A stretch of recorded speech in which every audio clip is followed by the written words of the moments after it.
ମୁଁ ଆଜିର ଏହି ପୁଣ୍ୟ ସତ୍ସଙ୍ଗରେ ଯୋଗ ଦେବାର ସୁଯୋଗ ପାଇଛି। ଆଜି ହେଉଛି ଏକ ପୁଣ୍ୟ ତିଥି, ପୁଣ୍ୟ ଦିବସ। କାହିଁକି ଆଜି ହେଉଛି ଆମ ସମସ୍ତଙ୍କର ପୂଜ୍ୟ ଅବିନ୍ଦାଙ୍କର 26ତମ ଜନ୍ମବାର୍ଷିକୀ। এই ଜନ୍ମବାର୍ଷିକୀ ଉପଲକ୍ଷେ ଆଜି ଉପସ୍ଥିତ ସମସ୍ତ ଗୁରୁ ଭାଇମାନଙ୍କୁ ମୁଁ ଅଭିନନ୍ଦନ ଜଣାଏ ଏବଂ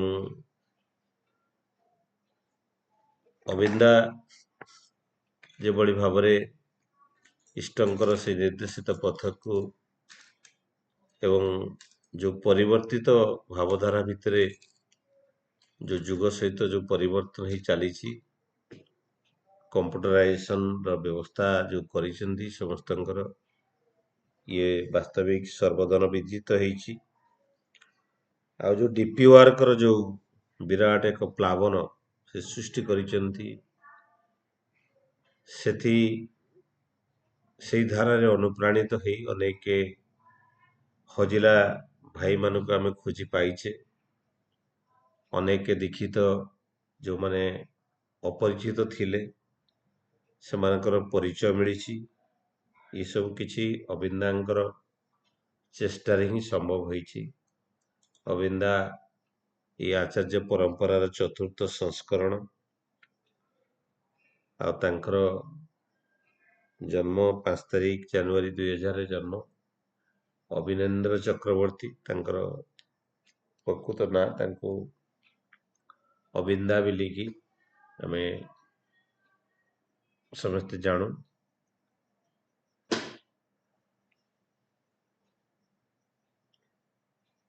ତେଣୁ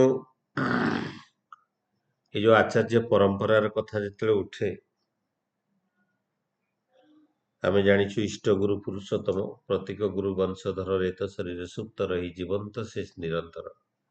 ଠାକୁର ଜୀବନ୍ତ ଭାବରେ ଏ ଆଚାର୍ଯ୍ୟ ପରମ୍ପରା ଭିତରେ, ଏ ରେତ ଶରୀର ଭିତରେ ସେ ହିଁ ଲୀଳା ପ୍ରକଟିତ କରନ୍ତି।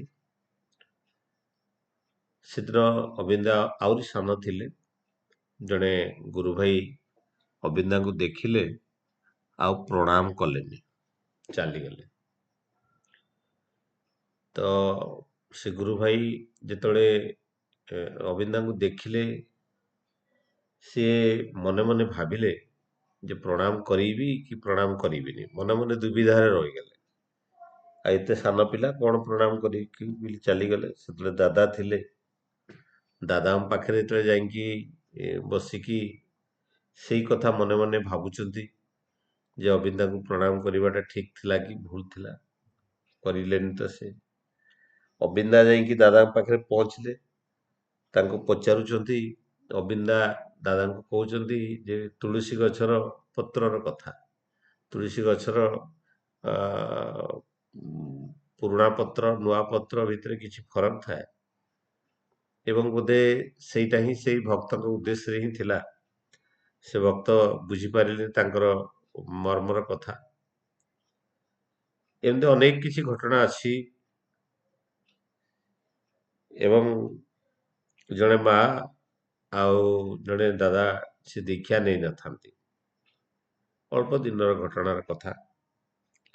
ସେ ଦୀକ୍ଷା ନେଇନଥାନ୍ତି, କିନ୍ତୁ ଗୋଟେ ଉତ୍ସବକୁ ଯାଇଥାନ୍ତି ବୁଲିବା ପାଇଁ। ଉତ୍ସବରେ ଅନେକ ବୁଲାବୁଲି କଲା ପରେ ଦୀକ୍ଷା ନେଇନଥାନ୍ତି। ତେଣୁ ଆଚାର୍ଯ୍ୟ ପରମ୍ପରା କ'ଣ, ଠାକୁର କିଏ, ତାଙ୍କୁ କିଛି ଜଣା ନଥାଏ। ଏ ଉତ୍ସବରେ ବୁଲାବୁଲି କରିଲା ଭିତରେ ଅବିନ୍ଦାଙ୍କ ଫଟୋଟା ତାଙ୍କୁ ଭଲ ଲାଗିଲା। ଅବିନ୍ଦାଙ୍କ ଫଟୋଟା ଯେତେବେଳେ ତାଙ୍କୁ ଭଲ ଲାଗିଲା, ସେ ଅବିନ୍ଦାଙ୍କ ଫଟୋଟାକୁ କିଣିକି ନେଇଗଲେ। ବିକ୍ରି ହେଉଥିଲା, କିଣିକି ନେଇଗଲେ। ନେଇକି ସେ ତାକୁ ବେଡରୁମ୍ରେ ରଖିଦେଲେ। ତ ଯେତେବେଳେ ବେଡରୁମ୍ରେ ରଖିଦେଲେ, ଦେଖାଗଲା ତାଙ୍କର ମାନେ ଜୀବନ୍ତ ଅନୁଭୂତି ଥରେ ମୁଁ ଶୁଣୁଥିଲି। ଯେତେବେଳେ ବେଡରୁମ୍ରେ ସେ ରଖିଦେଲେ, ସେମାନେ ଆଉ ରାତିରେ ଶୋଇପାରିଲେନି। ରାତିରେ ଭୟଙ୍କର ଭାବରେ ତାଙ୍କର ସ୍ୱପ୍ନ ହେଲା। ଆଉ ମନ ଅସ୍ଥିର ଲାଗିଲା।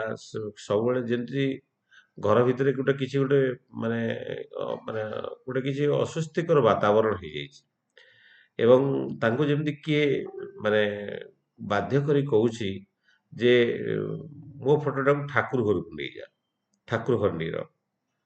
ଏବଂ ରାତିରେ ବୋଧେ ପୁଣି ତାଙ୍କୁ ସ୍ୱପ୍ନ ଦେଖିଲା ବେଳେ ଲାଗିଲା ଯେ ମୋ ଫଟୋଟା ଠାକୁର ଘରକୁ ନେଇଯାଅ।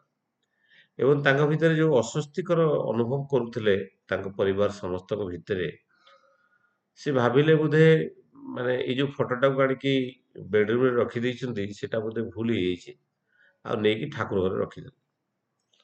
ଯେମିତି ଠାକୁର ଘରେ ରଖିଦେଲେ, ଦେଖାଗଲା ଯେ ତାଙ୍କର ଯୋଉ ଘର ଭିତରେ ଯୋଉ ମାନେ ପରିବର୍ତ୍ତନ, ତାଙ୍କ ଅସ୍ୱସ୍ତିକର ଯୋଉ ଭାବ, ଯେମିତି ସ୍ୱପ୍ନ ହଉଥିଲା, ରାତିରେ ନିଦ ଭାଙ୍ଗି ଯାଉଥିଲା, ଏ ଯୋଉ ଯୋଉ ପ୍ରୋବ୍ଲେମ ହଉଥିଲା, ଏ ପ୍ରୋବ୍ଲେମ ଗୋଟେ ଦିନରେ ସାଙ୍ଗେ ସାଙ୍ଗେ ସେଟା ସଲ୍ଭ ହେଇଗଲା। ସେ ତାପରେ ଅନୁଭବ କଲେ ଯେ ଏ ଫଟୋ ଗୋଟେ ସାଧାରଣ ଫଟୋ ନୁହେଁ, ଯେ ଏଇ ଫଟୋଟାକୁ ଆମେ ବେଡରୁମରେ ରଖିଦେଲୁ, ଯେ ସେଥିପାଇଁ ଏମିତି ସବୁ ହେଇଗଲା। ତାପରେ ସେ ଯାଇକି ବୁଝିବାକୁ ଚେଷ୍ଟା କଲେ ଯେ ଅବିନ୍ଦା କିଏ, ଏ ଫଟୋ କାହାର, କଣ, ବୁଝିଲେ ଏବଂ ତାପରେ ଦୀକ୍ଷା ନେଲେ। ଓଡ଼ିଶାର ସେ ନୁହନ୍ତି, କିନ୍ତୁ ତାଙ୍କର ଅନୁଭୂତି ମୁଁ ଥରେ ଶୁଣୁଥିଲି। ମୁଁ ଗୋଟେ ଯାଜନ କରୁଥିଲି, ତାପରେ ସେ ଅନୁଭୂତିରେ କହୁଥିଲେ ସେଟା। ତେଣୁ ବାସ୍ତବିକ ସେଇ ଜିନିଷଟା ଆମେ ଅବିନ୍ଦା କିଏ, ଆଚାର୍ଯ୍ୟ ପରମ୍ପରା, ତ ସେଇଥିରୁ ହିଁ ଜଣା ପଡେ। ଏଇ ଯୋଉ ଆଚାର୍ଯ୍ୟ ପରମ୍ପରାର କଥା ଯେତେବେଳେ ଉଠେ, ଦେଖନ୍ତୁ ଠାକୁର କହୁଥିଲେ ଧର୍ମର ଗ୍ଲାନି ବା ଧର୍ମର ଯଦି କିଏ ଯଦି ବ୍ୟାପକ ନଷ୍ଟ କରେ, କେହି ଯଦି ନଷ୍ଟ କରେ, ଧର୍ମକୁ ଯଦି କେହି ଯଦି ନଷ୍ଟ କରିଥାଏ, ତେବେ କରେ, ତାହେଲେ ସିଏ ଜଣକ ହଉଛି ଯାଜକ, ଧର୍ମ ଯାଜକ। ଏଇ ଧର୍ମ ଯାଜକ ଯୋଉମାନେ, ସେଇମାନେ ହିଁ ଧର୍ମର ପ୍ରକୃତ ନଷ୍ଟ କରିଥାନ୍ତି। କାରଣ ଧର୍ମର ଯଦି କେହି ହାନି ପହଞ୍ଚାନ୍ତି ବା ଧର୍ମକୁ ଯଦି କେହି ନଷ୍ଟ କରନ୍ତି, ତାର ମୁଖ୍ୟତଃ ହଉଛନ୍ତି ଧର୍ମ ଯାଜକ। କାହିଁକି? ତାକୁ ଯଦି ଆମେ ଦେଖୁ ଯେ ଯୋଉମାନେ ଧର୍ମ, ଯୋଉ ପ୍ରକାର ଧର୍ମ, ଆମେ ହିନ୍ଦୁ ଧର୍ମ, ମୁସଲମାନ ଧର୍ମ କି ଖ୍ରୀଷ୍ଟିଆନ ଧର୍ମ, ଏଇ ସବୁ ଧର୍ମ ଯୋଉ ପ୍ରତିଷ୍ଠା ହେଇଛି, ବୌଦ୍ଧ ଧର୍ମ, ଏସବୁ ଯୋଉ ଧର୍ମ ପ୍ରତିଷ୍ଠା ହେଇଛି, ଏସବୁ ଧର୍ମ ତ ନୁହେଁ। ଠାକୁର କହୁଥିଲେ ଏଇ ଗୋଟେ ଗୋଟେ ମତ, ଯେତେ ମଣିଷ ସେତେ ମତ ହେଇପାରେ, ତା ବୋଲି ଧର୍ମ ବହୁତ ହେଇପାରେ ନା। ଧର୍ମ ହଉଛି ବଞ୍ଚାର ପଡାର ମର୍ମ, ଯାହା ଜାଣିଛ ତାକୁ ଧର୍ମ ବୋଲି। ସମ୍ପ୍ରଦାୟଟା ଧର୍ମ ନାହିଁ ରେ। ତେଣୁ ଏଇ ସମ୍ପ୍ରଦାୟଟା ଧର୍ମ ନୁହେଁ। ଧର୍ମ ଯୋଉଥିରେ ମଣିଷ ବଞ୍ଚେ ଆଉ ଯୋଉଥିରେ ମଣିଷ ବୃଦ୍ଧି ପାଏ, ସେଇ ନିୟମ ବା ସେଇ ରୁଲ ରେଗୁଲେସନ, ତାଟି ତ ଧର୍ମ। କିନ୍ତୁ ଯୋଉ ଯୋଉ ଧର୍ମ ପ୍ରତିଷ୍ଠା ହେଇଛି, ଖ୍ରୀଷ୍ଟିଆନ ଧର୍ମ ପ୍ରତିଷ୍ଠା ହେଇଛି, ଜେସସ୍ ଖ୍ରୀଷ୍ଟ ଯୋଉମାନେ ଆସିଥିଲେ, କି ବୌଦ୍ଧ ଧର୍ମ ପ୍ରତିଷ୍ଠା ହେଇଛି, ବୁଦ୍ଧ, ଲର୍ଡ ବୁଦ୍ଧ ଯୋଉ ଆସିଥିଲେ, କି ନିତାଇ ଚୈତନ୍ୟ ଆସିଥିଲେ, କି ରସୁଲ ମହମ୍ମଦ ଆସିଥିଲେ, ଏମାନେ ଯୋଉ ଆସିଥିଲେ, ଏମାନେ ଏ, କେହି ଏ, ଧର୍ମ ପ୍ରତିଷ୍ଠା ପାଇଁ ଆସିନଥିଲେ। ସେମାନେ ଆସିଥିଲେ ମଣିଷର ଶାନ୍ତି ସୁସ୍ଥିର ବିଧାନ ତିଆରି କରିବା ପାଇଁ। ମଣିଷ କେମିତି ସୁସ୍ଥରେ ବଞ୍ଚି ରହିବ, କେମିତି ଆନନ୍ଦରେ କାଳତିପାତି କରିବ, ଜୀବନ ଧାରଣ କିଭଳି ଭାବରେ ହବ, ତା ପାଇଁ ଆବଶ୍ୟକୀୟ ନୀତି ନିୟମ ଏଇସବୁ ତିଆରି କରିବା ତାଙ୍କର ଉଦ୍ଦେଶ୍ୟ ଥିଲା। କିନ୍ତୁ ତାଙ୍କର ଦେହାନ୍ତ ପରେ ତାଙ୍କର ଯୋଉ ଧର୍ମ ପ୍ରଚାରକ ଥିଲେ, ଧର୍ମ ଯାଜକ ମାନେ ଥିଲେ, ସେଇମାନଙ୍କ ଦ୍ଵାରା ହିଁ ଏ ଧର୍ମ ପ୍ରତିଷ୍ଠା ହେଇଛି। ଖ୍ରୀଷ୍ଟିଆନ ଧର୍ମ କି ମୁସଲମାନ ଧର୍ମ, ଏସବୁ ଧର୍ମ ପ୍ରତିଷ୍ଠା ହେଇଛି। ତେବେ ଧର୍ମ ଯାହା ଠାକୁର କହୁଥିଲେ, ଧର୍ମ ବହୁ ନୁହେଁ, ଧର୍ମ ହଉଛି ଏକ। ଖ୍ରୀଷ୍ଟିଆନ ଧର୍ମ, ମୁସଲମାନ ଧର୍ମ କି ହିନ୍ଦୁ ଧର୍ମ, ଇଏ ହଉଛି ଗୋଟେ ଗୋଟେ ମତବାଦ। ତେଣୁ ମତ କେବେ ହେଲେ ଧର୍ମ ହେଇପାରେ ନା। ଯାହା ଠାକୁର କହୁଥିଲେ, ବଞ୍ଚାର ବଢାର ମର୍ମ ଯାହା ଜାଣିଥା ତାକୁ ଧର୍ମ ବୋଲି, ସେଇ ଧର୍ମର ପ୍ରତିଷ୍ଠା ପାଇଁ ଜେସସ୍ ଖ୍ରୀଷ୍ଟ ଆସିଥିଲେ, ରସୁଲ ମହମ୍ମଦ ଆସିଥିଲେ, ବୁଦ୍ଧଦେବ ଆସିଥିଲେ, ନିତାଇ ଚୈତନ୍ୟ ଆସିଥିଲେ। ସେମାନେ ସେଇ ଧର୍ମର ପ୍ରତିଷ୍ଠା କରିବା ପାଇଁ ଆସିଥିଲେ। କିନ୍ତୁ ତାଙ୍କର ଦେହାନ୍ତ ପରେ ଏଇ ଯୋଉ ଧର୍ମ ପ୍ରତିଷ୍ଠା ହେଲା, ଯୋଉ ସମ୍ପ୍ରଦାୟ ତିଆରି ହେଇଗଲା, ସମ୍ପ୍ରଦାୟଟା ଧର୍ମ ନୁହେଁ ବୋଲି ଯୋଉଟା ଠାକୁର କହୁଥିଲେ, ଏ ସମ୍ପ୍ରଦାୟ ପ୍ରତିଷ୍ଠା ହେଲା ତାଙ୍କର ଧର୍ମ ଯାଜକ ମାନଙ୍କ ଦ୍ଵାରା। ସେଇଥିପାଇଁ ସେଥିପାଇଁ ଠାକୁର ଆଉ ଧର୍ମ ଯାଜକ ତିଆରି କରିବାକୁ ଯାଇନାହାନ୍ତି। ଠାକୁର ଆଚାର୍ଯ୍ୟ ପରମ୍ପରାକୁ ସୃଷ୍ଟି କରିଦେଇ ଯାଇଛନ୍ତି। ଏ ଆଚାର୍ଯ୍ୟ ପରମ୍ପରା ଭିତରେ, ଏ ରେତ ଶରୀର ଭିତରେ ସେ ତାଙ୍କର ଆଚାର୍ଯ୍ୟ ପରମ୍ପରା ସୃଷ୍ଟି କରିଦେଇ ଯାଇଛନ୍ତି। ତେବେ ଏଇଠି କଥା ଉଠେ, ଯେତେବେଳେ ମାନେ ଦିନେ ଠାକୁର ଶୋଇଛନ୍ତି, ନଫରଦାର ଦେଖିଲେ ଠାକୁରଙ୍କ ପିଠରେ ଗୋଟେ ମଶା ବସିଛି। ସେ ମଶାଟାକୁ ଗୋଡ଼େଇବା ପାଇଁ ସେ ପିଠିରେ ହାତ ଲଗେଇଦେଲେ। ଠାକୁର ଉଠି ପଡ଼ିଲେ ଏବଂ କହିଲେ ଯେ 5000 ବର୍ଷ ପରେ କିଏ ଆଚାର୍ଯ୍ୟ ହେବ ସେଇ ବିଷୟରେ ମୁଁ ଚିନ୍ତା କରୁଥିଲି, ତୁମେ ମୋତେ ଡିଷ୍ଟର୍ବ କରିଦେଲ ବୋଲି। ତ ଇଏ ହଉଛି ଠାକୁରଙ୍କର ବିଧାନ। ଠାକୁର ତ 10,000 ବର୍ଷ ପର୍ଯ୍ୟନ୍ତ ଆଉ ଆସିବାକୁ ପଡ଼ିବ ନାହିଁ। ତେଣୁ ଏ ଆଚାର୍ଯ୍ୟ ପରମ୍ପରା ସେଥିପାଇଁ ସେ ସୃଷ୍ଟି କରିଦେଇ ଯାଇଛନ୍ତି। ଠାକୁରଙ୍କୁ ଯେତେବେଳେ ପଚରା ହେଇଥିଲା ଆପଣଙ୍କର ଦେହାବସାନ ପରେ ବା ଆପଣଙ୍କର ପରେ କାହାଙ୍କୁ ନେଇକି ଚାଲାଯିବ, ତାହେଲେ ଆଚାର୍ଯ୍ୟଙ୍କୁ କେନ୍ଦ୍ର କରିକି ଚାଲିବ। କିନ୍ତୁ ଧ୍ୟାନ ଯୋଉ କରିବାକୁ ଯେତେବେଳେ ପଚରା ହେଇଥିଲା, ଧ୍ୟାନ କେବଳ ତାଙ୍କୁ ହିଁ କରିବାକୁ ପଡ଼ିବ। ତାଙ୍କୁ ଧ୍ୟାନ ଯେତେବେଳେ ନୂତନ ପୁରୁଷୋତ୍ତମ ଆବିର୍ଭାବ ନ ହେଇଛନ୍ତି ସେ ପର୍ଯ୍ୟନ୍ତ ତାଙ୍କୁ ହିଁ ଧ୍ୟାନସ୍ଥ କରିକି ଚାଲିବାକୁ ପଡ଼ିବ। ତେଣୁ ଶ୍ରୀ ଠାକୁରଙ୍କ ଭିତରେ ଏକ ବିଶ୍ୱ ଚେତନା ଥିଲା ବା କସ୍ମିକ୍ କନସିୟସନେସ୍ ବା ୟୁନିଭର୍ସାଲ କନସିୟସନେସ୍ ଥିଲା। ଏଇ ୟୁନିଭର୍ସାଲ କନସିୟସନେସ୍ ଯାହା ତାଙ୍କ ଭିତରେ ଥିଲା, ଯୋଉ ବଳରେ ସେ ପ୍ରତ୍ୟେକ ଜୀବସତ୍ତାର ସମସ୍ତ ଦୁଃଖକୁ ଅନୁଭବ କରିପାରୁଥିଲେ। ଯେତେବେଳେ ମହାତ୍ମା ଗାନ୍ଧୀ କହିଲେ ଯେ ଆପଣ ଏକ ସତ୍ସଙ୍ଗରେ ଏକ ବିରାଟ ଆନ୍ଦୋଳନ ତିଆରି କରିଛନ୍ତି, ଠାକୁର କହିଲେ ଆନ୍ଦୋଳନ ମୁଁ କିଛି ବୁଝେ ନା, ମଣିଷଟାକୁ ଦେଖିଲେ ତା ଅନ୍ତରର ଗଭୀର ବେଦନାଟାକୁ ମୁଁ ବୁଝିପାରେ। ଏଇଟାକୁ ଆପଣ ଯଦି ଆନ୍ଦୋଳନ ବୋଲି କହିପାରନ୍ତି ତାହେଲେ କହିପାରନ୍ତି, ଇଏ ଆନ୍ଦୋଳନ ନୁହେଁ, ମୁଁ ମଣିଷର ବେଦନାଟାକୁ ବୁଝିପାରେ, ମଣିଷର ଅନ୍ତରସ୍ଥ ବେଦନାଟାକୁ ଅନୁଭବ କରିପାରେ। ତେଣୁ ଆମ ପାଖରେ ବ୍ୟକ୍ତିଗତ ଚେତନାରେ ଆମେ ଭରିକି ଅଛେ, ଆମର ବ୍ୟକ୍ତିଗତ ଚେତନା ଅଛି, କିନ୍ତୁ ଏଇ ବ୍ୟକ୍ତିଗତ ଚେତନାର ଊର୍ଦ୍ଧ୍ୱରେ ଆମେ ନାହୁଁ। ଏଇ ଯୋଉ ବ୍ୟକ୍ତିଗତ ଚେତନା ଆମ ପାଖରେ ଅଛି, ଏଇ ବ୍ୟକ୍ତିଗତ ଚେତନାଟା ଦ୍ୱାରା ଆମେ ବଞ୍ଚିଛୁ।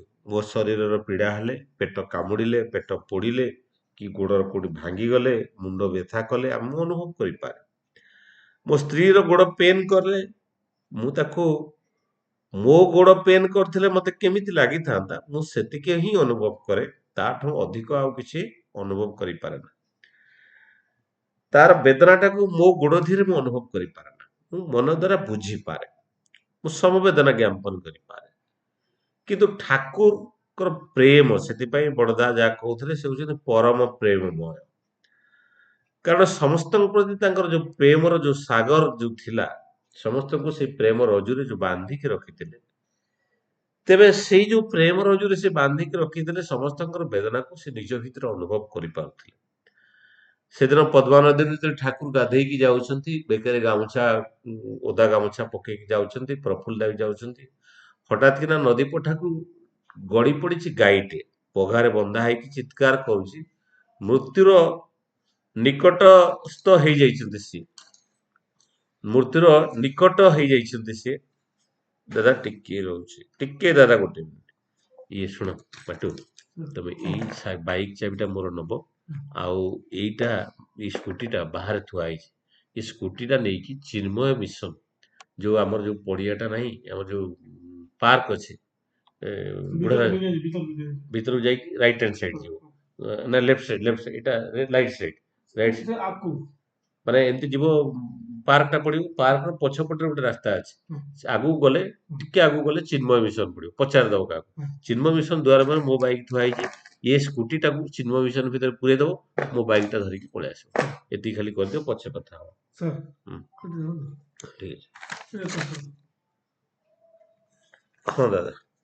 ତ ଏଇ ଯୋଉ କଥା ଥିଲା, ଏଇ ମାନେ ଯେତେବେଳେ ଗାଈର ପଘାରେ ଯେତେବେଳେ ସିଏ ବନ୍ଧା ହେଇକି ପଡିକି ଚିତ୍କାର କରୁଛି, ପ୍ରଫୁଲ୍ଲ ଦାଙ୍କୁ ଠାକୁର କହିଲେ ତା ପଘାଟା କାଟିଦିଅ। ପଘାଟା କାଟିକି ଗାଈକୁ ମୁକ୍ତ କରାଗଲା, ସେ ବଞ୍ଚିଗଲା। ଆଉ ଗାଈ ଯେହେତୁ ପଘାରେ ଓଳି ପଡିଥିଲା, ତା ବେକରେ ତାର ଚମଡା ଛାଡିକି ପୁରା ଲାଲ ଦାଗ ହେଇଯାଇଥିଲା। ଏବଂ ଦେଖାଗଲା ଠାକୁର ଯେତେବେଳେ ଗାଧେଇକି ରୁମକୁ ଯୋଉ ଯାଇଥିଲେ, ଗାମୁଛା ଘୋଡେଇଥିଲେ, ଗାମୁଛା ଯେତେବେଳେ ଠାକୁର କାଢି ଦେଇଛନ୍ତି, ଠାକୁରଙ୍କ ବେକରେ ଠିକ ଗାଈର ଯୋଉ ଜାଗାରେ ଥିଲା, ତାଙ୍କ ବେକରେ ମଧ୍ୟ ସେଇ ପଘାର ଚିହ୍ନ, ରକ୍ତାକ୍ତ ହେଇଯାଇଛି ବେକଟା। ଇଏ ହଉଛି କି ପ୍ରକାର ଜିନିଷ? ଇଏ ହଉଛି ବିଶ୍ୱ ଚେତନା, କସ୍ମିକ୍ କନସିୟସନେସ୍, ଅନ୍ୟର ବେଦନାକୁ ନିଜ ଭିତରେ ଅନୁଭବ କରିବାର ଯୋଉ ଭାବ, ତା ଠାକୁରଙ୍କ ପାଖରେ ଥିଲା। ସେଥିପାଇଁ ଠାକୁର ଏଇ ବିଶ୍ୱ ଚେତନାରେ ଭରା ଥିଲେ। ଏ ଆଚାର୍ଯ୍ୟ ପରମ୍ପରା ଭିତରେ ମଧ୍ୟ ସେଇ ପ୍ରକାର ଭାବ ଦେଖାଯାଏ। ସେଦିନ କେନ୍ଦ୍ରାପଡ଼ାର ଯୋଉ କେଦାର ମହାନ୍ତି, କେନ୍ଦ୍ରାପଡ଼ାର ଯୋଉ ମହାନ୍ତି ଦା ଥିଲେ, ଯେ ଦେହାନ୍ତ ହେଇଗଲେଣି, ବାଗ୍ନି ରିତିକ ଜଣେ। ତ ତାଙ୍କର ଝିଅର ଆଖି ପିଲାବେଳୁ ପୁରା ଲାଲ ଲାଲ ହେଇକି ସିଏ ଦେଖି ପାରୁନଥିଲେ। ସେଦିନ ଝାରସୁଗୁଡ଼ାରେ ବଡ଼ଦା ଅବସ୍ଥାନ କରୁଥାନ୍ତି। ବଡ଼ଦା ସେଦିନ ଯିବାର ଥିଲା, ମାନେ ଦେଓଘର, ତା ପରଦିନ ସକାଳେ ଫେରିବାର ଥିଲା। ସନ୍ଧ୍ୟାରେ ଯାଇକି ରିତିକ ଜଣଙ୍କୁ ଅନୁରୋଧ କରୁଛନ୍ତି, ତାଙ୍କ ଝିଅର ଆଖି ଲାଲ ଲାଲ ହେଇଛି ଆଉ ଜନ୍ମରୁ ଅଛି, ଛାଡୁନି। କହିଲେ ଭଲ ହେଇଯିବ ବୋଲି କହିଲେ ବଡ଼ଦା, କିନ୍ତୁ ଦେଖିଲେ ତା ପରଦିନ ବଡ଼ଦା ଆଉ ଯାଇପାରିଲେ ନାହିଁ। ତା ପରଦିନ ବଡ଼ଦାଙ୍କର ଦେଓଘର ଯିବାଟା କ୍ୟାନସେଲ ହେଇଗଲା, କାରଣ ତାଙ୍କ ଆଖି ଫୁଲିକି ପୁରା ଲାଲ ଲାଲ ହେଇଯାଇଛି। ସିଏ ଆଉ ଦେଖିପାରୁ, ମାନେ ବାହାରିବାଟା ଅସମ୍ଭବ ହେଇପାରିଲା। କାରଣ ସିଏ ମଧ୍ୟ ଏଇ ଆଚାର୍ଯ୍ୟ ପରମ୍ପରା ଭିତରେ ମଧ୍ୟ ଏଇ ପ୍ରକାର ଦେଖାଯାଏ। ଆଉ ଅନେକ ତ ଅଲୌକିକ ତ କଥା ଦେଖାଯାଏ ଆମର, ମାନେ ବର୍ତ୍ତମାନ ଆଚାର୍ଯ୍ୟଙ୍କ ପାଖରେ। ଆଚାର୍ଯ୍ୟ ସେଦିନ, ବର୍ତ୍ତମାନ ଆଚାର୍ଯ୍ୟ ବାରଣ୍ଡାରେ ବସିଛନ୍ତି, ରୀତିକ ଆଚାର୍ଯ୍ୟ ହେଇନଥିଲେ ସେତେବେଳେ। ଜଣେ ମାଳି ବଗିଚାରେ ଜଣେ ଦେଓଘର ଆଶ୍ରମ, ଜଣେ ଆଶ୍ରମବାସୀ ଜଣେ କାମ କରୁଛନ୍ତି। ତାଙ୍କୁ ଶ୍ରୀ ଆଚାର୍ଯ୍ୟଦେବ କହୁଛନ୍ତି ଯେ ତୁମେ ଯାଇକି, ହଠାତ୍ କିନା ତାକୁ ଡାକିକି କହୁଛନ୍ତି, ତୁମେ ଯାଇକି ତମ ଟିକେ ଦେହଟା ଟିକେ ଚେକଅପ୍ କରିଦିଅ। ସିଏ ମନେ ମନେ ଭାବିଲେ, ମୁଁ ତ ପୁରା ସୁସ୍ଥ ଅଛି, ମୁଁ କଣ ଯାଇ ଚେକଅପ୍ କରିବି। ଠିକ ଅଛି, ଆଚାର୍ଯ୍ୟଦେବ କହିଛନ୍ତି ତ। ସେ ଗଲେ ହସ୍ପିଟାଲକୁ ଚେକଅପ୍ କରିବାକୁ। ତାଙ୍କୁ କହିଲେ ହସ୍ପିଟାଲରେ ଯେ ଆଚାର୍ଯ୍ୟଦେବ ମୋତେ ହଠାତ୍ କିନା ଡାକି କହିଲେ ଚେକଅପ୍ କରିବା ପାଇଁ। ସିଏ ସେଠୁ ବ୍ଲଡ ଟେଷ୍ଟ, ନର୍ମାଲ ଚେକଅପ୍ କରିଦେଲେ। ଚେକଅପ୍ କରିଦେଲେ, କିଛି ବାହାରିଲାନି, ସବୁ ନର୍ମାଲ ଦେଖାଗଲା। ତାପରେ ପୁଣି ସେ କହିଲେ, ସାର୍ ଦାଦା ମୋର ସବୁ ଠିକ ଅଛି। ଦାଦା କହିଲେ, ନାଇଁ ଟିକେ ଭଲ କି ଚେକଅପ୍ କର। ଯେତେବେଳେ ଭଲ କି କହିଲେ, ସେ ପୁଣି ଅଲ୍ଟ୍ରାସାଉଣ୍ଡ କରେଇଲେ। ଅଲ୍ଟ୍ରାସାଉଣ୍ଡ କଲେ, ଦେଖିଲେ, ଅଲଗା ଟେଷ୍ଟ ଗୁଡା କଲେ, ଦେଖିଲେ ସେଥିରେ ବି କିଛି ଜଣା ପଡିଲାନି। ପୁଣି ଆସି କହିଲେ, ଦାଦା ଅଲ୍ଟ୍ରାସାଉଣ୍ଡ କଲି, ସେଥିରେ ବି କିଛି ଜଣା ପଡିଲାନି। ପୁଣି ଦାଦା କହୁଛନ୍ତି, ଆଚାର୍ଯ୍ୟଦେବ କହୁଛନ୍ତି, ଭଲ করে ଟିକେ ଚେକ୍ କର। ସେ ସେଠୁ ଦେଖିଲେ, ତାଙ୍କ ପାଖରେ ସେଠୁ ସିଟି ସ୍କାନ ନଥିଲା। ଯୋଉଠି ସିଟି ସ୍କାନ ଥିଲା ସେଠିକି ପଠେଇଲେ ଡକ୍ଟର ମାନେ। ଆଚାର୍ଯ୍ୟଦେବ କହିଛନ୍ତି ଟିକେ ଭଲ କରିକି ଦେଖନ୍ତୁ। ସେଠି ସିଟି ସ୍କାନ ରେ କରାଗଲା, ଦେଖିଲେ ଫାର୍ଷ୍ଟ ରାଉଣ୍ଡରେ କିଛି ବାହାରିଲାନି। ସେ ଫୋନ କରି କହିଲେ, ନାଇଁ କିଛି ବାହାରିଲା ନା। ଆଚାର୍ଯ୍ୟଦେବ କହିଛନ୍ତି ମାନେ କିଛି ନା କିଛି ଗୋଟେ ପ୍ରୋବ୍ଲେମ ଥିବ, 3 ଥର ତାକୁ ଫେରେଇ ନଥାନ୍ତେ। ଚେକଅପ୍ ଯେତେବେଳେ ତାକୁ, ମାନେ ଅଲ୍ଟ୍ରା ପାୱାରରେ ଯେତେବେଳେ ତାକୁ ଦେଖାଗଲା, ହାଇ ପାୱାରରେ ଦେଖାଗଲା ବେଳକୁ ତାର ଲିଭରରେ କ୍ୟାନ୍ସର ଜଷ୍ଟ ଆରମ୍ଭ ହଉଛି। ମାନେ ତାକୁ ଯଦି କ୍ୟାନ୍ସର ଜଣା ପଡିବା ପାଇଁ ଆହୁରି 2-3 ବର୍ଷ ଲାଗି ପାରିଥାନ୍ତା, 2 ବର୍ଷ ପରେ ଜଣା ପଡିଥାନ୍ତା କଣ ଥାନ୍ତା। ମାନେ ଆଚାର୍ଯ୍ୟଦେବଙ୍କର ଆଖି, ଏଇ ଯୋଉ ଆଚାର୍ଯ୍ୟ ପରମ୍ପରା ସେ ଠାକୁର ସୃଷ୍ଟି କରିଛନ୍ତି, ସେ ଦିବ୍ୟ ଆଖି, ସେ ଯୋଉ ଦିବ୍ୟ ଆଖିରେ ସେ ଜାଣି ପାରୁଛନ୍ତି ଯେ ଆଗାମୀ ଦିନରେ କଣ ହବ। ସେଦିନ ଜଣେ ମାଟେ ଆସିଛି, ବିଧବା ମାଟେ, ଝିଅର ବାହାଘର ପାଇଁ ମାନେ ନିବେଦନ କରୁଛି। ଆଚାର୍ଯ୍ୟଦେବ ତାଙ୍କୁ କହୁଛନ୍ତି ଯେ ଝିଅକୁ କିଛି ଖୋଜାଖୋଜି କରିବନି, ଘରେ থাকবে, ଆଉ ତାକୁ ଆସିକି ନେଇଯିବେ। ସେ ମା କହିଲା, ଏମିତି କଣ ଗୋଟେ ହବ ଯେ ତାକୁ ଆସିକି ବାହାଘର ନେଇଯିବେ, ମାନେ ତାକୁ ବର ଆସିକି ନେଇଯିବେ। ସେ ମାଟି ଘରକୁ ଗଲେ। ଅନେକ ଦିନ ବିତିଗଲା, ଅପେକ୍ଷା କରିଛନ୍ତି। ଆଚାର୍ଯ୍ୟଦେବ କହିଛନ୍ତି ଖୋଜାଖୋଜି କରିବେ ନା, ତାକୁ ଆସିକି ନେଇଯିବେ। କିଛି ଅନେକ ଦିନ ଗଲା, ବ୍ୟାପିଗଲା, ବାହାଘର ହେଇପାରୁନି, ଠିକ ହେଇପାରୁନି। ଦେଖାଗଲା ଯେ ସେ ଗାଁରେ ଗୋଟେ ବାହାଘର ଲାଗିଥାଏ। ସେ ଝିଅଟି ଆଉ ଗୋଟେ ପୁଅ ସାଙ୍ଗରେ ଚାଲିଗଲା। ଏବଂ ସେ ଯେହେତୁ ମଙ୍ଗୁଳା ପୁଅ ଥିଲା, ତାର ବାହାଘର ପାଇଁ ସେମାନେ ଖୋଜିଲେ। ଆଉ ଏଇ ଝିଅଟା ତ ମାନେ ଅତି, ମାନେ ଇଷ୍ଟ କେନ୍ଦ୍ରିକ ଝିଅ ଥିଲା, ଗୁରୁ ପରିବାରର, ଅତି ଶାନ୍ତ ସ୍ୱଭାବ ଚଳଣି ତାର ଥିଲା। ଏବଂ ସେମାନଙ୍କ ରାତିରେ ମାନେ ଦରକାର ପଡିଲା ଯେ ଗୋଟେ ଝିଅ ହେଲେ ବାହାଘର କରିଦିଅନ୍ତେ ବୋଲି। ଏବଂ ସେଇ ଝିଅକୁ, ଯୋଉ ଆଚାର୍ଯ୍ୟଙ୍କର ଆଶୀର୍ବାଦ ଥିଲା, ସେ ଝିଅକୁ ନେଇକି ପୁଣି ଝିଅ ଆସିକି ନେଇଯିବେ ଯୋଉ କହିଥିଲେ, ସେଦିନ ରାତିରେ ନେଇକି ତାକୁ ବାହାଘର କରିଥିଲେ। ଗରିବ ମା, ବିଧବା ମା, କିଛି ବିନା ଯୌତୁକରେ ତାର ବାହାଘର ହେଲା। ଇଏ ହଉଛି ଆଚାର୍ଯ୍ୟଙ୍କର ଆଶୀର୍ବାଦ। ଆଉ ଏଇ ଯୋଉ କସ୍ମିକ କନସିୟସନେସ ର କଥା ମୁଁ କହୁଥିଲି, ସେଦିନ ଅବିନ୍ଦା ଯାଉଛନ୍ତି କାରରେ, ଆହୁରି 5 ଜଣ ଗୁରୁ ଭାଇ ବସିଛନ୍ତି, ଡିପି ୱାର୍କର ଟିମ୍ ମାନେ ବସିଛନ୍ତି। କାରଟି ଯାଇକି ଗୋଟେ ଟ୍ରକ୍ ସହିତ ଆକ୍ସିଡେଣ୍ଟ ହେଲା। ଟ୍ରକରେ ଡ୍ରାଇଭର ହେଲ୍ପର ଅଛନ୍ତି। ଆକ୍ସିଡେଣ୍ଟରେ ଦେଖାଗଲା ଟ୍ରକର ଡ୍ରାଇଭର ହେଲ୍ପର, ଟ୍ରକ୍ ବି ଚେପା ହେଇଯାଇଥିଲା, ଗାଡି ବି, ଏଇଟା ଗାଡି ବି ଚେପା ହେଇଥିଲା। ଡ୍ରାଇଭର ପଟରେ ମାଡ ହେଲା। ଅବିନ୍ଦା ଡ୍ରାଇଭର ସାଇଡରେ ବସିଥିଲେ।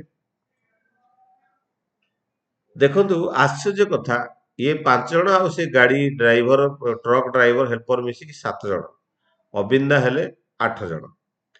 କାହାରି କିଛି କ୍ଷତି ହେଲା ନାହିଁ। କିନ୍ତୁ ଅବିନ୍ଦାଙ୍କର ମୁଣ୍ଡରେ ମାଡ଼ ହେଇକି ଅବିନ୍ଦାଙ୍କ ମୁଣ୍ଡଟା ଫୁଲି ଯାଇଥିଲା, କ୍ଷତ ହେଇଥିଲା। ଆପଣମାନେ ଯଦି ଦେଖିଥିବେ ଅବିନ୍ଦାଙ୍କ ମୁହଁରେ ଗୋଟେ ଆବୁ ଭଳିଆ ବହୁତ ଦିନ ପର୍ଯ୍ୟନ୍ତ ସେଟା ରହିଲା। ଦେଖନ୍ତୁ, କାହାରି କିଛି କ୍ଷତି ହେଲାନି, ଡ୍ରାଇଭର ପଟରେ ଆକ୍ସିଡେଣ୍ଟ ହେଲା, ଡ୍ରାଇଭର ମାଡ଼ କଲା ଟ୍ରକ୍ ସହିତ, କିନ୍ତୁ କ୍ଷତି ମାନେ କ୍ଷତି ହେଲା ଅବିନ୍ଦାଙ୍କର କ୍ଷତି ହେଲା। ଅବିନ୍ଦା ମାଡ଼ ଖାଇଲେ, କିନ୍ତୁ ଅବିନ୍ଦାଙ୍କର ମାଡ଼ ହେଲା ମୁଣ୍ଡରେ।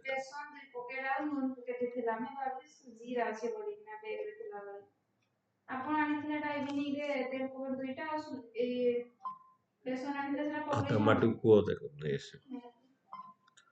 ତ ଇଏ ହଉଛନ୍ତି ଅବିନ୍ଦାଙ୍କର ସେଇ ଦିବ୍ୟ ଲୀଳା। ଅବିନ୍ଦାଙ୍କ ଭିତରେ ସେଇ ଦିବ୍ୟତ୍ୱ ମଧ୍ୟ ରହିଛି। ସେ ଦିବ୍ୟ ଲୀଳା ତାଙ୍କ ଜୀବନରେ ମଧ୍ୟ ଦେଖାଯାଏ। ଏବଂ ଅବିନ୍ଦା ଯେତେବେଳେ ଛୋଟ ପିଲା ହେଇଥିଲେ, ବୌଦି ତାଙ୍କୁ ବହୁତ ଜୋର ପିଟୁଥିଲେ, ବହୁତ ଜୋର ପିଟୁଥିଲେ। ଯେତେବେଳେ ତାଙ୍କୁ ବାରଣ କରାଯାଉଥିଲା, କହିଲେ ଯଦି ମୋର ସାନ ପୁଅ ଯଦି ଏମିତି ଦୁଷ୍ଟ ହେଇଥାନ୍ତା, ଅବିନ୍ଦା ଛୁଆବେଳେ ତ ପିଲାମାନେ ସମସ୍ତେ ଦୁଷ୍ଟ ଥାଆନ୍ତି, କହିଲେ ମୋର ସାନ ପୁଅ ଯଦି ଏଇ ଭୁଲ କରିଥାନ୍ତା ମୁଁ ତାକୁ ବାଡେଇ ନଥାନ୍ତି। ଯେହେତୁ ଇଏ ହଉଛି ଭବିଷ୍ୟତର ଆଚାର୍ଯ୍ୟ, ତେଣୁ ଇଏ ଯଦି ଠିକ ନହବ ତାହେଲେ ଅସୁବିଧା ହବ। ସେଥିପାଇଁ ତାଙ୍କୁ ବହୁତ ହେଭିଲି ପିଟୁଥିଲେ, ବହୁତ ଜୋରେ ବାଡେଇକି ଇଏ କରୁଥିଲେ। ଆଉ ଅବିନ୍ଦା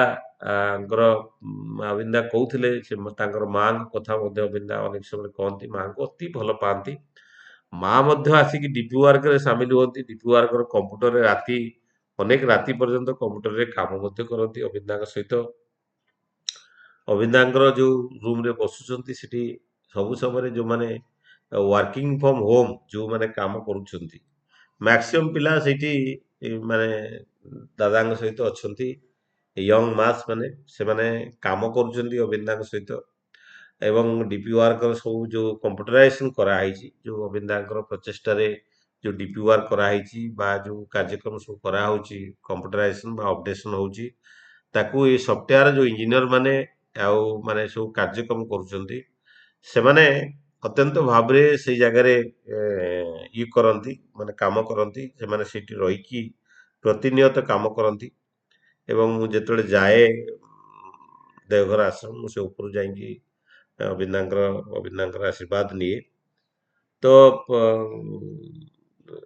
ଅବିନ୍ଦାଙ୍କ ସହିତ ମତେ ମାନେ ଜଣେ କଟକରୁ ଜଣେ ଦାଦା ଯାଇଥିଲେ, ମାନେ 56 ଜଣ ଖଣ୍ଡେ ଦାଦା ଯାଇଥିଲେ। ସେମାନେ ସମସ୍ତେ ପ୍ରଣାମ କରୁଥିଲେ ଆଣ୍ଠୁ ମାଡ଼ିକି ଅବିନ୍ଦାଙ୍କୁ। ଏବଂ ପ୍ରଣାମ କରିକି ଜଣେ ଦାଦାଙ୍କର ପାଠ ପଢା ବିଷୟରେ ମାନେ BA କରିସାରିଛି, କଣ କରିବ ବୋଲିକି। ତ ମୋର ଭାଗ୍ୟ, ଅବିନ୍ଦା ଦାଦାଙ୍କୁ କହିଲେ ସମ୍ବଲପୁର ଦାଦାଙ୍କୁ କଣ୍ଟାକ୍ଟ କରିବେ, ସିଏ ଯାହା କହିବେ ସେ କରିବେ। ତ ମୋର ପରମ ସୌଭାଗ୍ୟ। ଯାହା ହଉ ଦାଦା ମନେ ରଖିଥିଲେ ଆଉ ମନେ ପକେଇକି କହିଲେ। ଆଉ ମୁଁ ଯେବେ ପ୍ରଣାମ କରେ, କଲେଜ ବିଷୟରେ ପଚାରନ୍ତି। ଆଉ ଆମେ ଆମେ ସବୁ ପିଲା ପଠେଇବି ବୋଲି କହନ୍ତି, ମୁଁ ପିଲା ପଠେଇବି ବୋଲି କହନ୍ତି। ଆଉ ମୋର ପରମ ସୌଭାଗ୍ୟ। ଆଉ ଦାଦା ମାନେ ଦାଦାଙ୍କର ସେଇ କଥା ମନେ ପଡେ ଯେ ଦାଦା ଠାକୁର ତ ସତ୍ୟାନୁଷ୍ଠାନରେ କହୁଥିଲେ, ଟୁ ନୋ ଦ ଗଡ ଟୁ ନୋ ଦ ଏଭ୍ରିଥିଙ୍ଗ। ଈଶ୍ୱରଙ୍କୁ ଜାଣିବା ମାନେ ହିଁ ସବୁ କିଛିକୁ ଜାଣିବା। କିନ୍ତୁ ଅବିନ୍ଦାଙ୍କର ସେଇ ବାଣୀ ଆଜି ସକାଳୁ ପଢୁଥିଲି। ଅବିନ୍ଦାଙ୍କର ଗୋଟେ ବାଣୀ ଅଛି। ଅବିନ୍ଦା କହୁଛନ୍ତି, ଯାହାଙ୍କୁ ଚିହ୍ନିଲେ ଏ ଜଗତ ଚିହ୍ନା ହୋଇଯାଏ। ଯାହାଙ୍କୁ ଚିହ୍ନିଲେ ଜଗତଟା ଚିହ୍ନା ହୋଇଯାଏ। ଆଉ ଯାହାଙ୍କୁ ଜାଣିଲେ ଆଉ ଜାଣିବା କିଛି ବାକି ରହେ ନା। ଯାହାଙ୍କୁ ଭଲ ପାଇଲେ ଆଉ ମିଛ ଭଲ ପାଇବାର ବିଶ୍ୱାସ ହୁଏ ନା। ଯାହାଙ୍କର ପ୍ରେମରେ କେବଳ ପ୍ରେମ ବ୍ୟତୀତ ଆଉ କିଛି ହିଁ ନାହିଁ, ସେ ହଉଛନ୍ତି ମୋର ଦୟା। ଯାହାଙ୍କୁ ଚିହ୍ନିଲେ ଦୟାଲୁଙ୍କୁ ଚିହ୍ନିବା ହୋଇଯାଏ, ସେ ହିଁ ଆଚାର୍ଯ୍ୟ। ଇଏ ହଉଛି ଅବିନ୍ଦାଙ୍କର କଥା, ଅବିନ୍ଦାଙ୍କର ବାଣୀ। ସେ ଦିବ୍ୟ ଅନୁଭୂତି, ତେଣୁ ଦିବ୍ୟ ଚେତନା। ଆଉ ମୋର ଜଣେ ବନ୍ଧୁ ଅଛନ୍ତି, ସେ ଯେତେବେଳେ ଯାଇକି ଅବିନ୍ଦାଙ୍କୁ ପ୍ରଣାମ କଲେ, ସେ ତାଙ୍କର ଟିକେ ମାନେ ମାରୱାଡି ଲୋକ, ମୋଟା ନିଶ ରଖିଛନ୍ତି, ପୁରା ଯେମିତି ବଡ ଜମିଦାର ଭଳିଆ ଦେଖାଯାଆନ୍ତି ସେ। ଆଉ ସେ ବହୁତ ମାନେ ଆଚାର୍ଯ୍ୟ କେନ୍ଦ୍ରିକ ଲୋକ। ଯେତେବେଳେ ଦେଓଘର ଯାଆନ୍ତି, ସକାଳୁ ରାତି ପର୍ଯ୍ୟନ୍ତ ଆମମାନେ ତ ବସିକି ଆଡେ ସାଡେ ବୁଲୁ, ଗୁପଚୁପ ଖାଇବାକୁ ଯାଉ ଆଉ ଟିକେ ବାବାଧାମ ଚାଲିଯାଉ। ସେ ବାରଣୀ ଭାଇ ଦାଦା ଜଣକ ସେ ସେଇଠି ମାନେ ପ୍ରେୟାର ଠୁ ଆଚାର୍ଯ୍ୟଙ୍କ ପାଖରେ ରାତି ପର୍ଯ୍ୟନ୍ତ ସେ ସେଇଠି ବସିଥିବେ। ଆଚାର୍ଯ୍ୟ ଘରକୁ ଗଲେ ସେ ଦ୍ୱାର ଉପରେ ବସିଥିବେ। ମାନେ ପୁରା ଦ୍ୱାର ପରେ ସେ ଆଉ କୁଆଡେ ଯାଆନ୍ତିନି। ଖାଲି ଆନନ୍ଦ ବଜାରରେ ଗୋଟେ ଖାଇବେ, ଆଚାର୍ଯ୍ୟଙ୍କ ପାଖରେ ବସିବେ। ତ ସେ ଦାଦା ଜଣକ ଦିନେ ଅବିନ୍ଦାଙ୍କ ପାଖରେ ବସିଛନ୍ତି। ଅବିନ୍ଦା କୁ ଅବିନ୍ଦାଙ୍କ ଯେତେବେଳେ ପରିଚୟ ଯେତେବେଳେ କରାଇଲେ, ଅବିନ୍ଦା ତାଙ୍କୁ କହୁଛନ୍ତି କଣ କରୁଛନ୍ତି ବୋଲିକି। ଇଏ ତାଙ୍କର ମାନେ ରଡର ଡିଲରସିପ ଥିଲା। ମାନେ ଜଣେ ବଡ ଆ, ମାନେ ଯୋଉ ସିମେଣ୍ଟ ରଡର ମାନେ ପାଇପ ଲାଇନ ଏଗୁଡା ସବୁ ଡିଲରସିପ ତାଙ୍କର ଥିଲା। ବଡ ଡିଲରସିପ, ବହୁତ ବଡ ଡିଲର ସମ୍ବଲପୁରର। ଅବିନାଶ ତାଙ୍କୁ 3 ଥର କହିଲେ କଣ ଇଣ୍ଡଷ୍ଟ୍ରି ଅଛି, ଇଣ୍ଡଷ୍ଟ୍ରି ଅଛି, ଇଣ୍ଡଷ୍ଟ୍ରି ଅଛି, 3 ଥର କହିଲେ। ଆଶ୍ଚର୍ଯ୍ୟ କଥା, ସେ ଦାଦା ଜଣଙ୍କ ପାଖରେ ଆଜି 3ଟା ଇଣ୍ଡଷ୍ଟ୍ରି ଅଛି। ସେ ରୋଲିଂ ର ଇଣ୍ଡଷ୍ଟ୍ରି, ଯୋଉ ଆମେ ଯୋଉ ଆଜବେଷ୍ଟସ୍ ପକଉଛୁ ତାକୁ ପ୍ରେସିଂ କରିବା ଇଣ୍ଡଷ୍ଟ୍ରି, 3ଟା ଇଣ୍ଡଷ୍ଟ୍ରି। ସେଇ 3 ଥର ଇଣ୍ଡଷ୍ଟ୍ରି ଅଛି, ଇଣ୍ଡଷ୍ଟ୍ରି ଅଛି, ଇଣ୍ଡଷ୍ଟ୍ରି ଅଛି ବୋଲି 3 ଥର କହିଥିଲେ। ଏବଂ 3ଟା ଇଣ୍ଡଷ୍ଟ୍ରି ଖୁବ କମ ଦିନରେ ତାଙ୍କରି ଆଶୀର୍ବାଦରେ, ଅବିନ୍ଦାଙ୍କ ଆଶୀର୍ବାଦରେ ସେ ଆଜି ଏ, ମାନେ କରିଛନ୍ତି। ଆଉ ଏ ହଉଛି ଶ୍ରୀ ଅବିନ୍ଦାଙ୍କର ଜନ୍ମ ତିଥିରେ ଏତିକି ମୁଁ କହୁଛି। ଆଉ ସମୟ ତ ହେଇଗଲାଣି, ତେଣୁ ସମସ୍ତଙ୍କର ଶାନ୍ତି ସୁସ୍ଥି ପାଇଁ ପରମ ପିତାଙ୍କ ନିକଟରେ ପ୍ରାର୍ଥନା କରି ଅବିନ୍ଦାଙ୍କର ଜନ୍ମତିଥିରେ ସମସ୍ତଙ୍କୁ ମୁଁ ଅଭିନନ୍ଦନ ଜଣାଉଛି। ଏବଂ ସମସ୍ତେ ଶାନ୍ତିରେ ସ୍ୱସ୍ଥିରେ ରୁହନ୍ତୁ। ଏବଂ ଆଚାର୍ଯ୍ୟ ପରମ୍ପରା ଭିତରେ ଆଚାର୍ଯ୍ୟ କେନ୍ଦ୍ରିକ ଜୀବନ ନେଇକି ଆମକୁ ବଞ୍ଚିଲେ ଆମେ ମାନେ ଯାହା କହିଲେ, ଯେ ମାନେ ଅବିନ୍ଦା ଯାହାକୁ କହିଛି ଯେ ଦୟାଳୁଙ୍କୁ ଚିହ୍ନିବାକୁ ହେଲେ ଆଚାର୍ଯ୍ୟଙ୍କୁ କେନ୍ଦ୍ରିକ ହବାକୁ ପଡିବ। ତେଣୁ ଆଚାର୍ଯ୍ୟଙ୍କର ସଙ୍ଗ କଲେ ହିଁ ଆମେ ଇଷ୍ଟଙ୍କର ପ୍ରେମଟାକୁ ବୁଝିପାରିବା, ଆଶୀର୍ବାଦ ପାଇପାରିବା।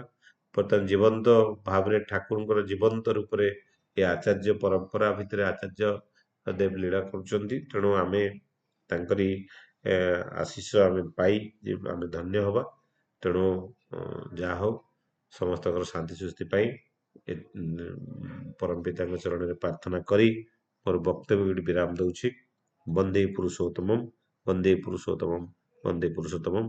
ଦାଦା ମୁଁ ଟିକେ ବ୍ୟସ୍ତ ଅଛି, ମୁଁ ବୋଧେ 15-20 ମିନିଟ୍ ଖଣ୍ଡେ ପରେ ଟିକେ ଜଏନ୍ କରିବି ଅନୁସନ୍ଧେଶରେ। ଆପଣ ଟିକେ ଚଲେଇଦେବେ, ବୋଧେ ଆମର ମେକାପ ଦା ଅଛନ୍ତି ଲାଇନରେ ବୋଧେ, ମୁଁ ଭାବୁଛି। ଜୟ ଗୁରୁଦାସ।